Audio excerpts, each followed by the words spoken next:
TMR news. నేను మీ Venkatesh. Welcome to TMR news.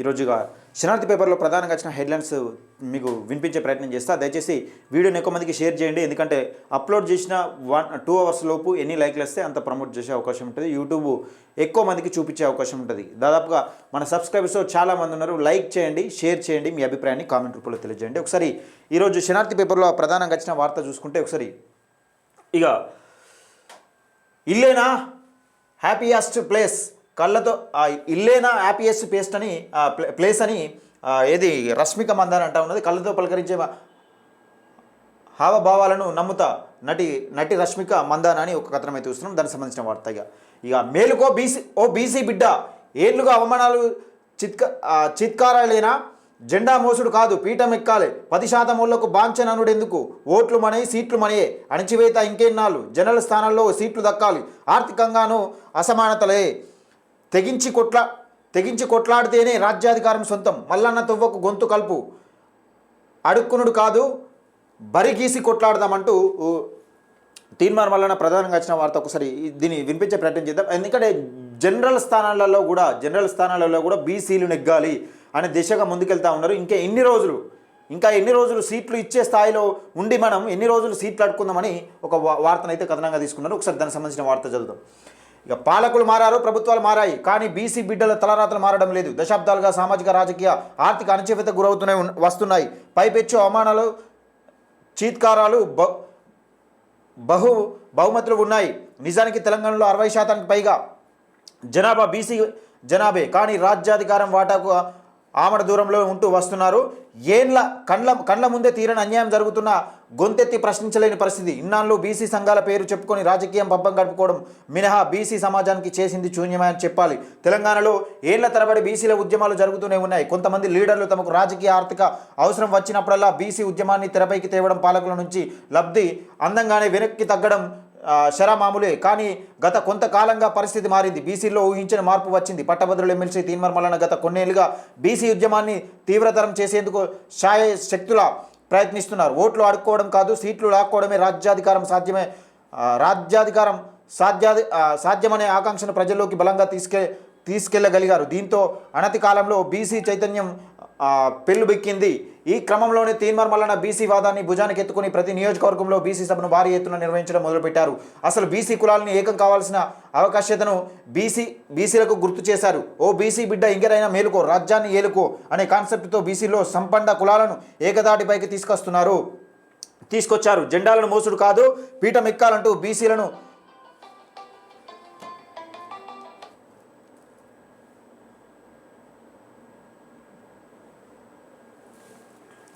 జెండాలు మోసుడు కాదు పీఠం ఎక్కాలంటూ బీసీలను వెనుకుండి ప్రోత్సహించడం మొదలుపెట్టారు. క్యూనిస్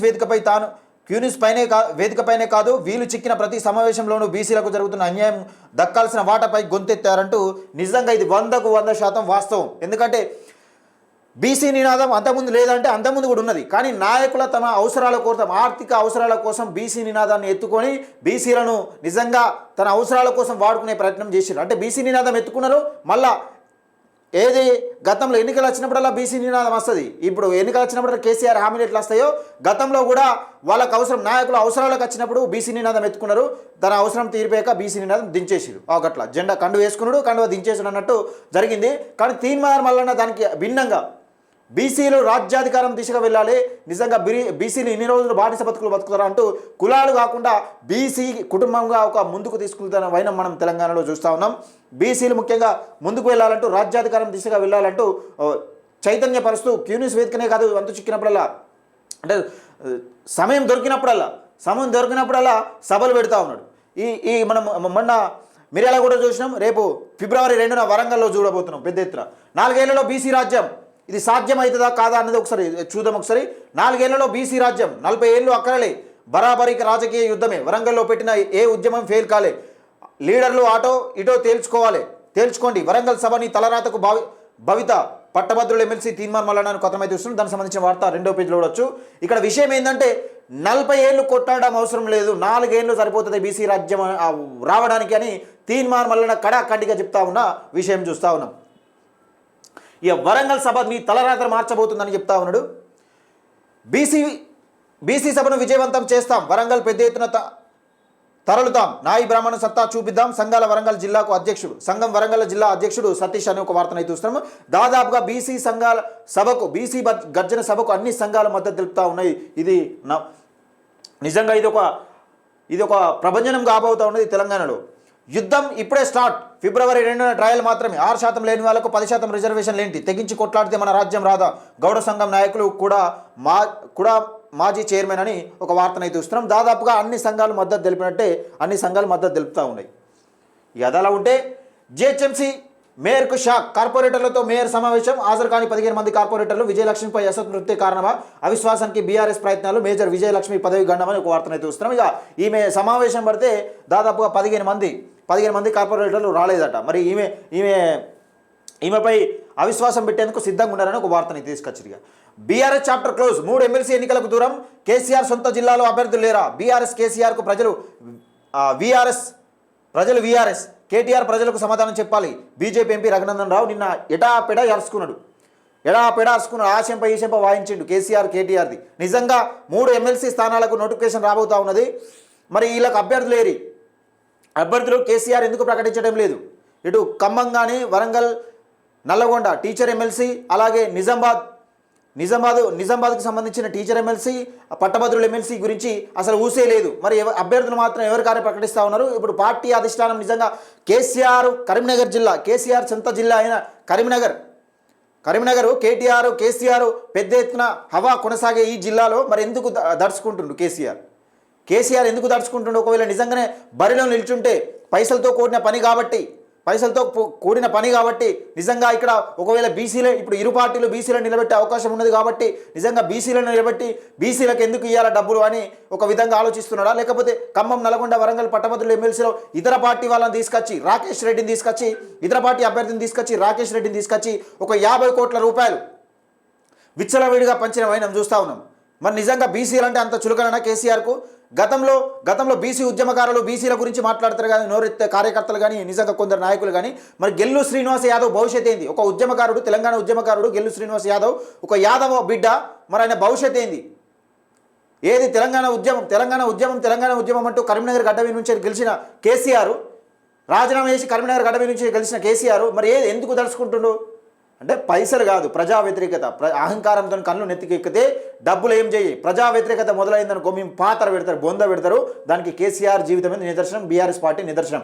ఉద్యమ పార్టీ అంటే వచ్చిన తెలంగాణ ఎందుకు భయపడుతుంది ఈరోజు పోటీలో నిలబడడానికి? అంటే ప్రజా వ్యతిరేకత. మనం ప్రజల సమస్యల గురించి పట్టించుకోలే కాబట్టి ప్రజల వ్యతిరేకత మనల్ని ఈరోజు బొంద పెట్టే అవకాశంగా కనబడతా ఉంది. అందుకే వెనుకడుగా ఇస్తూ ఉన్నాడు. నిన్న ఎడాపెడాసుకున్నాడు.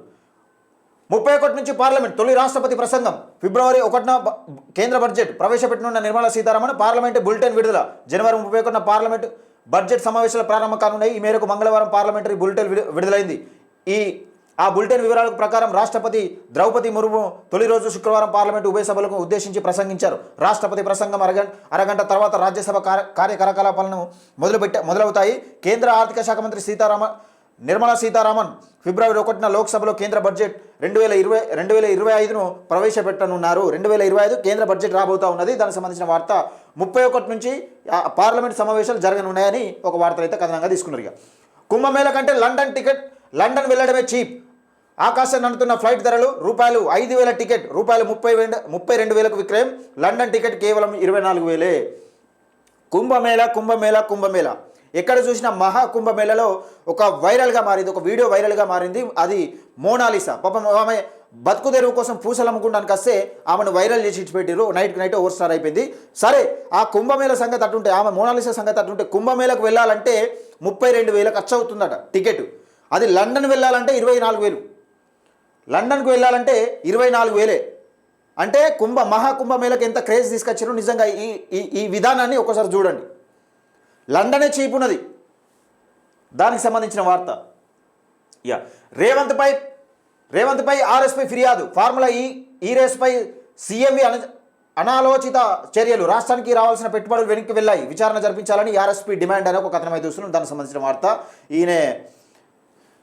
ఈయన ఆర్ఎస్పీ అసలు గతంలో ఈ ఆర్ఎస్పీ చేసిన వ్యాఖ్యలు ఈయనకే కొడతా ఉన్నాయి. ఈయన అసలు ఎందుకు బయటకు వచ్చిండు, ఎందుకు బీఎస్పీ పార్టీలకి ఇండు, మళ్ళీ బీఆర్ఎస్లకి ఇండు అనేది మరి ఆయన అర్థమవుతుందా, లేకపోతే ఆయన భవిష్యత్తుకు ఆయన గ్యారంటీ ఉన్నదా, ఆయన నమ్ముకున్న వాళ్ళకు మరి ఏం గ్యారంటీ ఇవ్వగలుగుతున్నా అనేది అర్థం కాని పరిస్థితి. హైదరాబాద్పై కుట్రలు, పెట్టుబడులు రాకుండా ప్రయత్నాలు, అపోహల అనుమానాలు సృష్టించిండ్రు.